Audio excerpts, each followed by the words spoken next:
मुझे भाषण देने से इसलिए रोक दिया था कि सरकार के खिलाफ नहीं बोलना है। अभी भी शायद कुछ लोगों की है गलत फहमी है, इस सरकार के खिलाफ ना बोलो, वो ऐसे मान। हम कोई देश के खिलाफ थोड़ी बोल रहे हैं, हम कोई पाकिस्तान के समर्थन में थोड़ी बोल रहे हैं या चीन के समर्थन में थोड़ी बोल रहे हैं। जब मौजूदा सरकार ये है, यही तो हमारी मांग मानेगी, और कौन मानेगा। अच्छा सर, आप इन लोगों के समर्थन में आए, आप ऑनरी कैप्टन हैं, सबसे पहले अपना परिचय दीजिए।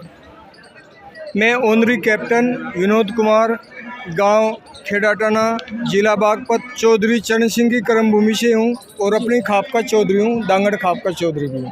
अच्छा, तो मैं इन सैनिकों का भी समर्थन करता हूं और पीछे जो हमारे पहलवान बैठे हुए हैं उनके भी समर्थन में मैं यहाँ पर आता रहता हूँ। आप जो है ऑलरेडी जो है ये जो लोग हैं पूर्व सैनिक यहाँ पर बैठे हुए हैं, मैं आपसे आज OROP के बारे में ही बात करूँगा, मैं पहलवानों के बारे में बात नहीं कर रहा हूँ। आप यहाँ पर आए, आने के बाद में आप 1-2 दिन पहले भी आए थे, आपको भाषण देने से क्यों रोक दिया जाता है? मुझे भाषण देने से इसलिए रोक दिया था कि सरकार के खिलाफ नहीं बोलना है। हाँ। कोई बात नहीं, लेकिन जब हम बेल्ट की नौकरी करते हैं, जब हम ड्यूटी पर होते हैं, हम अपनी ड्यूटी करते समय ये थोड़े देखते हैं कि सरकार किस पार्टी की है। जी।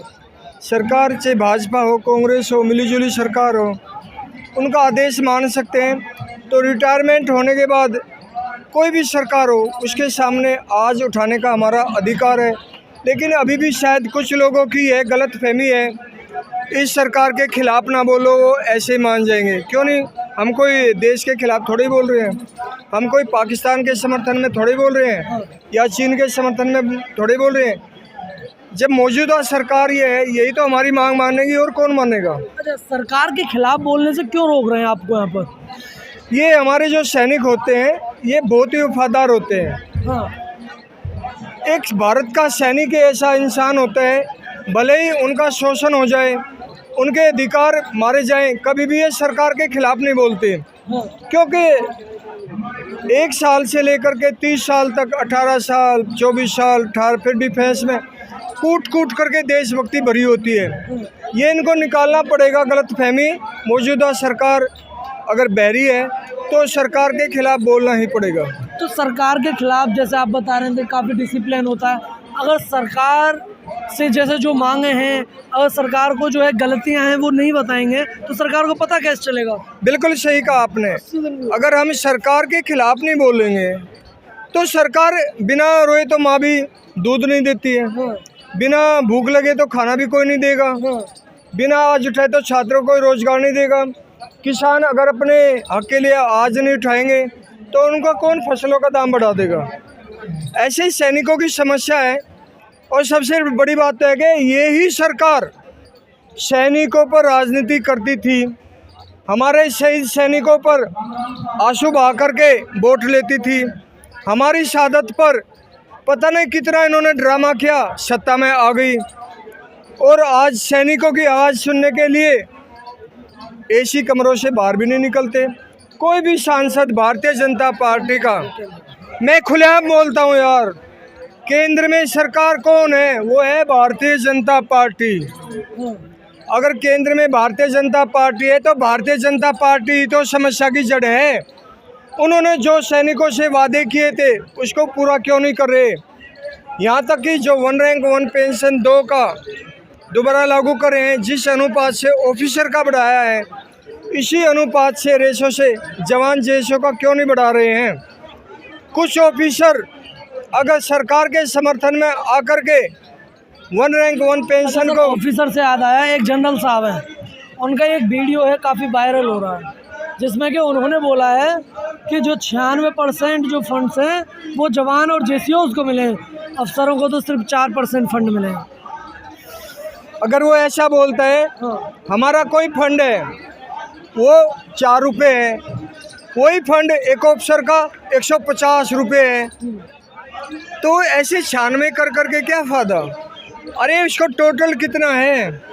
सीमा पर जब हम फील्ड में जाते हैं, पाकिस्तान बॉर्डर पर होते हैं, सबसे आगे फ्रंट पे तो कौन रहता है? सिपाही रहता है। मैं अफसरों का विरोध नहीं करता, लेकिन विरोध ये करता हूँ कि हमारा शोषण हो रहा है, वे लोग क्यों आवाज़ नहीं उठा रहे? क्या ऑफिसर अकेले देश की रक्षा कर सकते हैं? अच्छा सर, बार बार आप क्या बिना जूनियर कमीशन ऑफिसर के ऑफिसर फौज को चला सकता है? ये तो बेवकूफ़ बनाने वाली बात होगी। भारतीय जनता पार्टी है, एक समुदाय को बहुत फायदा कर दिया, वो चुप रहेगी, बाकी निचला तबका ख़त्म कर दिया। अच्छा सर, ये जो आपकी जो विसंगतियां हैं, आप भारतीय जनता पार्टी की बात करें, आपकी ये जो विसंगतियां हैं वो तो पहले से ही हैं। भारतीय जनता पार्टी का क्या लेन देन है? उन्होंने तो आप लोगों को ओआरओपी दिया ही है। ये अगर पहले से हैं तो ये कह करके तो हमारे से वोट लिया है। जो विसंगतियां हैं ये कहकर ही तो वोट लिया है कि हम तुम्हारे को ये करेंगे वो करेंगे, और क्या करेंगे? खोदा पाड़ निकली चुईयाँ। पहले इतना ज़्यादा विसंगति नहीं थी जितना ज़्यादा 1 रैंक 1 पेंशन 2 में हो जाएंगी। 1 रैंक 1 पेंशन भी एक ड्रामा है, झूठा है। उसी समय पर महंगाई भत्ता लगना था, उसी समय पर पे कमीशन आउट होना था। ये टोटल ही मूर्ख बनाने वाली पार्टी है जो जाति पर धर्म पर राजनीति करती है। भारत की सेना तो सभी धर्मों का इज्जत करती है, मान सम्मान करती है। उनके लिए ये नहीं दिखता है कि भाई ये मुस्लिम है, हिंदू है, सिख है। सेना का धर्म एक ही है, देश के लिए जान दो, देश के लिए काम करो, आपस में एकता रखो। समाज को अगर कोई बांध सकता है मुगलों के बाद में वो सेना ही है। सेना हमारे अंग्रेजों के बनाए हुए संगठित एक संगठन है जो जवान और जेसीओज ने, और जो मतलब सेना के जितने भी वो हैं, अभी तक जितने भी आंदोलन हुए हैं, वो कोई भी जवान और जेसीओज के परिप्रेक्ष्य से देखें तो वो एक भी सक्सेसफुल नहीं हुआ। कारण क्या है?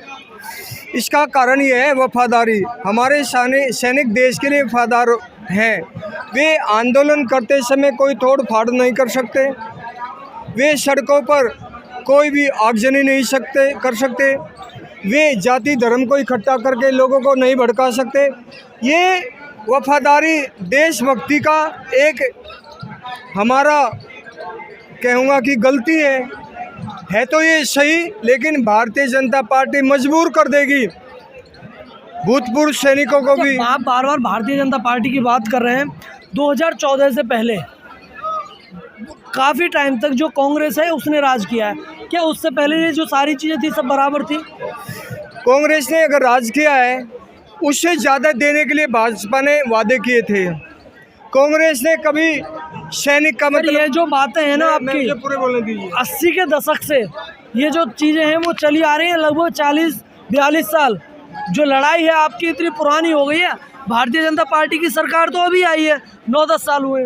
देखिए 80 के दशक में हमारा एक सिपाही की तनख्वाह 350 रुपये के करीब थी जी। कांग्रेस ने ही 88 में शायद 1000 से ज़्यादा किया। कांग्रेस ने ही एक सिपाही टाइम पे जो जवान और जो ऑफिसर्स थे बराबर थे? नहीं, ऑफिसर जवान जैसों का अंतर होना चाहिए, लेकिन इतना अंतर नहीं होना चाहिए जो कि पेंशन के नाम पे ड्रामा हो रहा है। मतलब अंतर पहले भी था ना, तभी तो जभी से बात चल रही है। आप गलत जो विसंगतियां, तो मैं अलग क्यों बात कर रहा हूँ? आप यहाँ पर जो सैनिकों का जो आंदोलन है उसे एक राजनीतिक रूप देने आए हैं। मैं कोई पार्टी आप मतलब भारतीय जनता पार्टी के खिलाफ तो इतना बोल रहे हैं कि एकदम से बोले जा रहे हैं, और वहीं पर जो अगर आप सच बोलते तो कांग्रेस के खिलाफ भी उतना बोलते। मौजूदा केंद्र में भारतीय जनता पार्टी तो है, अभी बताइए कांग्रेस के खिलाफ क्यों बोलूं? अच्छा सर, मैं क्या आपको कांग्रेस का प्रधानमंत्री है? हाँ। क्या समाजवादी पार्टी का प्रधानमंत्री है? हाँ। क्या लोकदल का प्रधानमंत्री? अभी केंद्र में सरकार किसकी है उसी के सामने तो मांग उठाएंगे। बिल्कुल सही। अब मैं आपको एक राजस्थान की जो घटना है मैं आपको वो याद दिलाता हूँ। राजस्थान की क्या घटना है? राजस्थान में जो सीआरपीएफ के पुलवामा अटैक में जो हमला हुआ था उसमें जो जवान थे जो शहीद हुए थे, उन्हें नौकरी देने के लिए बोला गया था। वही वीरांगना, वही शहीद जवानों की जो पत्नियां थीं, वो जब सीएम आवास के बाहर जाकर बैठ गई, उन्हें जो नौकरियां हैं अभी तक नहीं मिली हैं। तो आप अशोक गहलोत के इस कारनामे पर क्या बोलना चाहेंगे? अशोक गहलोत का क्या दोष? सीआरपीएफ में कौन नौकरी देता है आपको पता ही नहीं। वो केंद्रीय रिजर्व बल होता है सीआरपीएफ, उसमें तो केंद्र सरकार देगी ना। तो सारी की सारी समस्या की जड़ कौन है? भारतीय जनता पार्टी। आपको सर देखिए, यही तो बात है।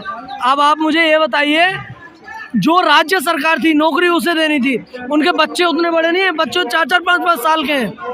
जो राज्य सरकार थी उसे नौकरी देनी थी। अशोक गहलोत ने अभी तक नौकरी नहीं दी है। आप ये एडमिट करने से कतरा क्यों रहे हैं? मैं कह रहा हूँ अगर अशोक गहलोत ने नौकरी नहीं दी है तो मैं उसकी भर्त्सना करता हूँ। सीआरपीएफ में क्या खाली राजस्थान के थे?